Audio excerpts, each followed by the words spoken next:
Good morning. I'm going to continue reading from The Secret Garden today. We're reading chapter 9. It's titled The Strangest House.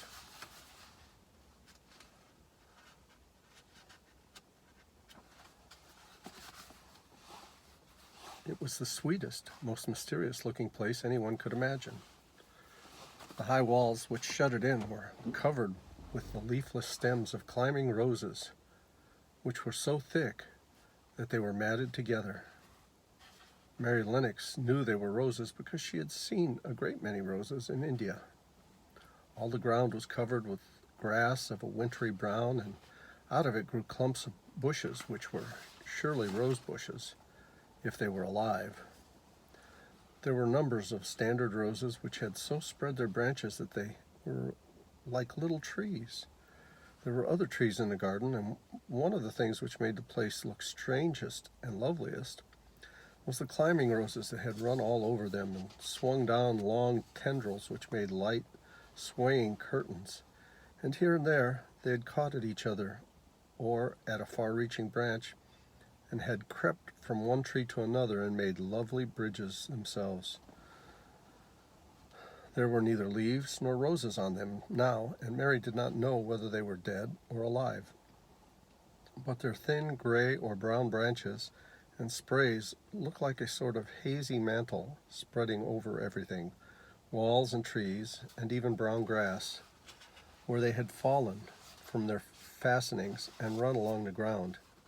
It was this hazy tangle from tree to tree which made it all look so mysterious. Mary had thought it must be different from other gardens which had not been left all by themselves so long, and indeed it was different from any other place she had ever seen in her life. "How still it is," she whispered. "How still." And then she waited a moment and listened at the stillness. The robin who had flown to his treetop was still as all the rest. He did not even flutter his wings. He sat without stirring and looked at Mary. "No wonder it is still," she whispered again. "I'm the first person who has spoken in here for 10 years. She moved away from the door, stepping as softly as if afraid of awakening someone. She was glad that there was grass under her feet and that her steps made no sounds.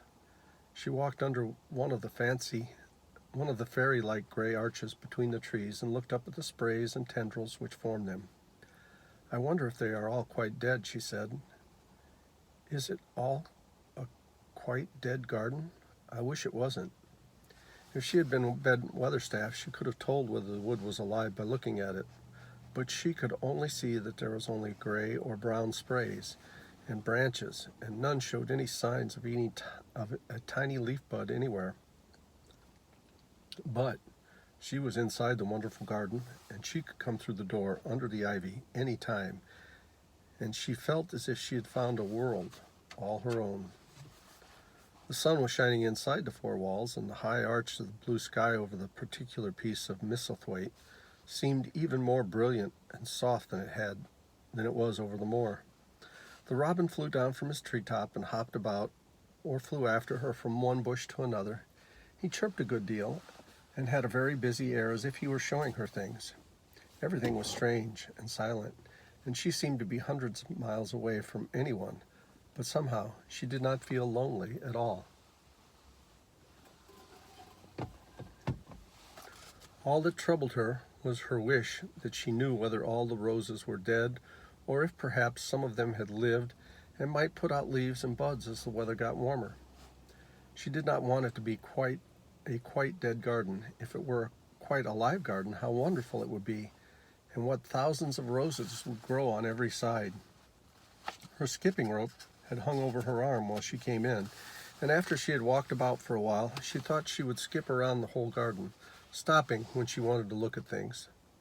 There seemed to have been grass paths here and there, and in one or two corners there were alcoves of evergreen with stone seats or tall moss-covered flower urns on them.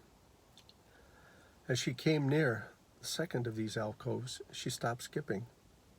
There had once been a flower bed in it, and she thought she saw something sticking out of the black earth, some sharp little pale green points. She remembered what Ben Weatherstaff had said, and she knelt down to look at them. Yes, they are tiny growing things, and they might be crocuses, or snowdrops, or daffodils, she whispered. She bent very close to them and sniffed the fresh scent of the damp earth. She liked it very much. Perhaps there are some other ones coming up in other places, she said. I will go all over the garden and look. She did not skip, but walked. She went slowly and kept her eyes on the ground. She looked in the old border beds and among the grass, and after she had gone round, trying to miss nothing, she had found ever so many sharp, pale green points, and she had become quite excited again. It isn't a quite dead garden, she cried out softly to herself. Even if the roses are dead, there are other things alive. She did not know anything about gardening, but the grass seemed so thick in some places where the green points were pushing their way through that she thought they did not seem to have room enough to grow. She searched about until she found a rather sharp piece of wood and knelt down and dug and weeded out the weeds and grass until she made nice little clear places around them. Now they look as if they could breathe, she said, and after she had finished with the first one, I'm going to do ever so many more. I'll do all I can see. If I haven't time today, I can come tomorrow. She went from place to place and dug and weeded and enjoyed herself so immensely that she was led from bed to bed and into the grass under the trees.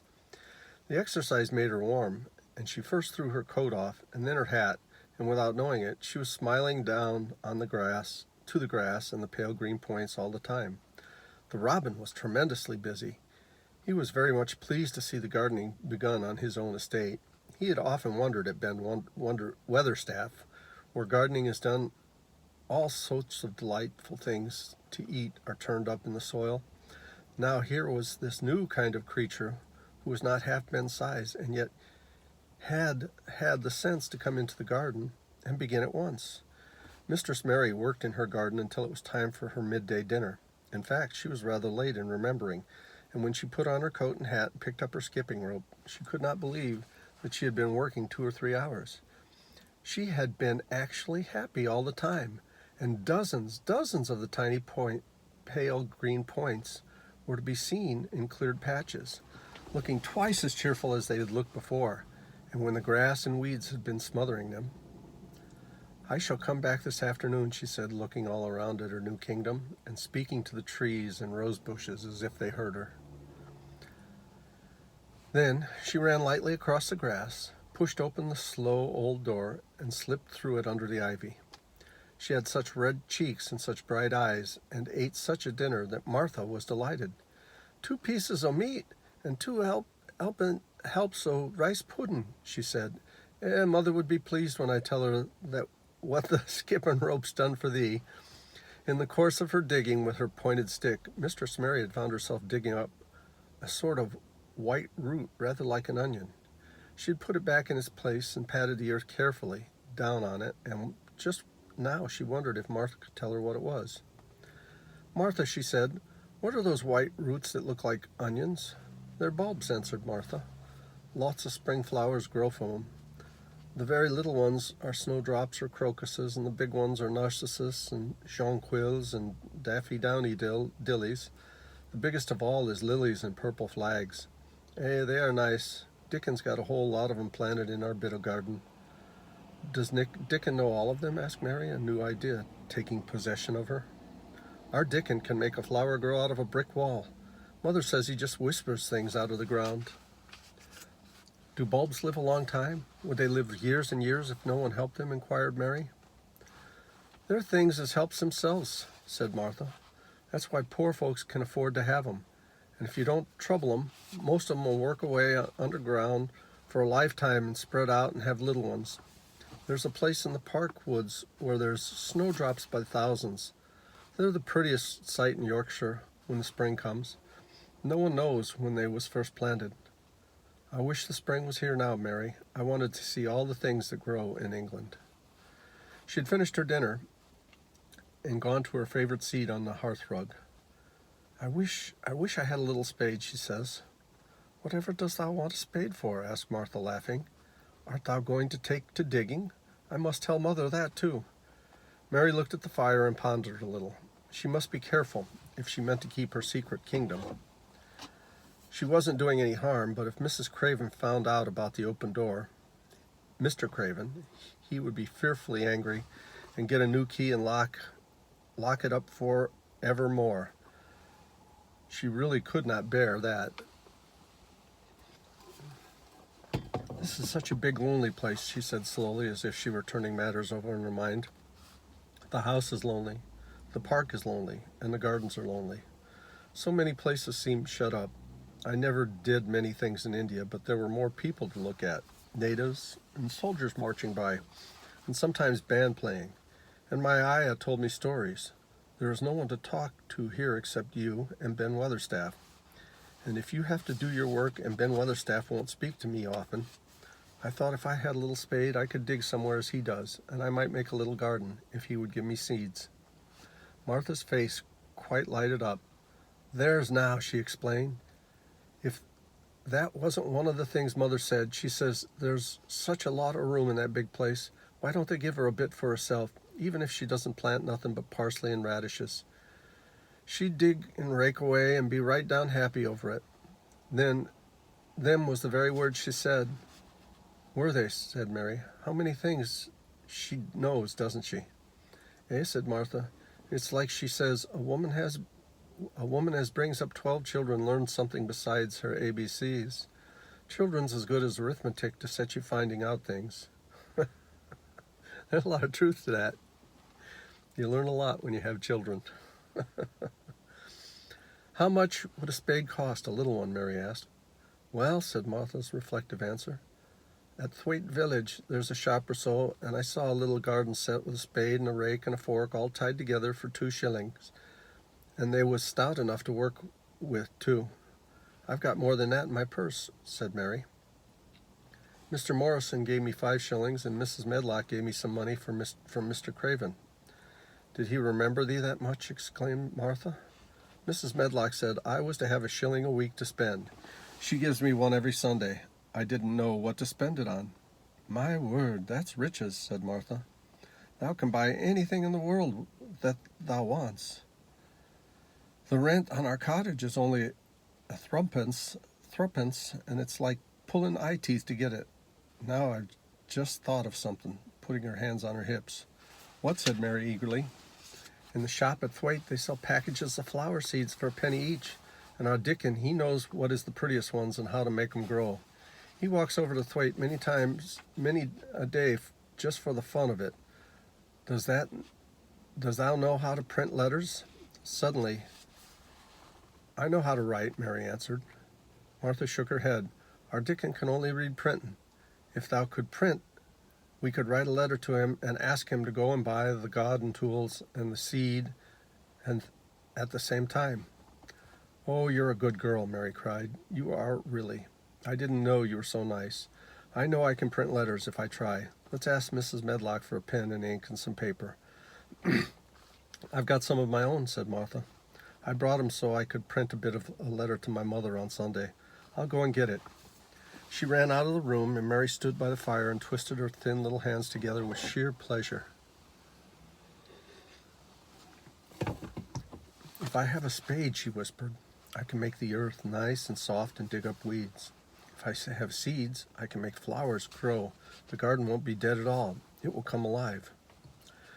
She did not go out again that afternoon because when Martha returned with her pen and ink and paper, she was obliged to clear the table and carry the plates and dishes downstairs. And when she got into the kitchen, Mrs. Medlock was there and told her to do something. So Mary waited for what seemed to her a long time before she came back. Then it was a serious piece of work to write to Dickon. Mary had been taught very little because her governess had disliked her too much to stay with her. She could not spell particularly well, but she found that she could print letters when she tried. This was the letter Martha decided to dictate. Dear Dickon, this comes hoping to find you well, as it leaves me at present. Miss Mary has plenty of money, and will you go to Thwaite and buy her some flower seeds and a bit of garden tools to make a flower bed? Pick the prettiest ones and easy to grow because she has never done it before and lived in India, which is different. Give my love to Mother and every one of you. Miss Mary is going to tell me a lot more so that on my next day out you can hear about elephants and camels and gentlemen going hunting lions and tigers. Your loving sister, Martha Phoebe Sowerby. Sowerby? Whatever. We'll put the money in the envelope and I'll get the butcher boy to take it in his cart. He's a great friend of Dickon's, said Martha. How shall I get the things when Dickon buys them? He'll bring them to you himself. He likes to walk over this way. Oh, exclaimed Mary, then I shall see him. I never thought I should see Dickon. Does thou want to see him? Asked Martha suddenly, for Mary had looked so pleased. Yes, I do. I never saw a boy foxes and crows love. I want to see him very much. Martha gave a little start, as if she remembered something. Now to think, she broke out, to think of me forgetting that there, and I thought I was going to tell you first thing this morning. I asked Mother, and she said, she asked Mrs. Medlock her own self. Do you mean, Mary began? What I said Tuesday. Ask her if you might be driven over to the cottage some day and have a bit of Mother's hot oat cakes and butter and a glass of milk. It seemed as if all the interesting things were happening in one day. To think of going over to the moor in the daylight when the sky was blue, to think of going into the cottage which held 12 children. Does she think Mrs. Medlock would let me go? She asked anxiously. Aye, she thinks she would. She knows what a tidy woman Mother is and how clean she keeps the cottage.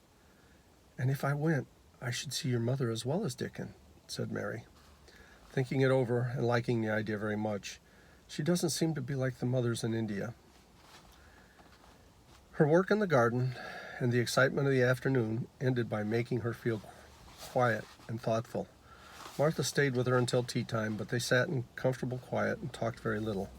But just before Martha went downstairs for the tea tray, Mary asked a question. Martha, she said, has the scullery maid had the toothache again today? Martha certainly started slightly. What makes thee ask that? She asked. Because when I waited so long for you to come back, I opened the door and walked down the corridor to see if you were coming. And I heard that far-off crying again, just as we heard the other night. There isn't a wind today, so you see it couldn't have been the wind. Aye, said Martha restlessly. Thou mustn't go walking about in corridors and listening. Mr. Craven would be that there angry. There's no knowing what he'd do. I wasn't listening, said Mary. I was just waiting for you, and I heard it. That's 3 times. My word. There's Mrs. Medlock's bell, said Martha, and she almost ran out of the room. It's the strangest house anyone ever lived in, said Mary drowsily, as she dropped her arm on the cushioned seat of the armchair near her. Fresh air and digging and skipping rope had made her feel so comfortably tired that she fell asleep. And that's the end of chapter 9.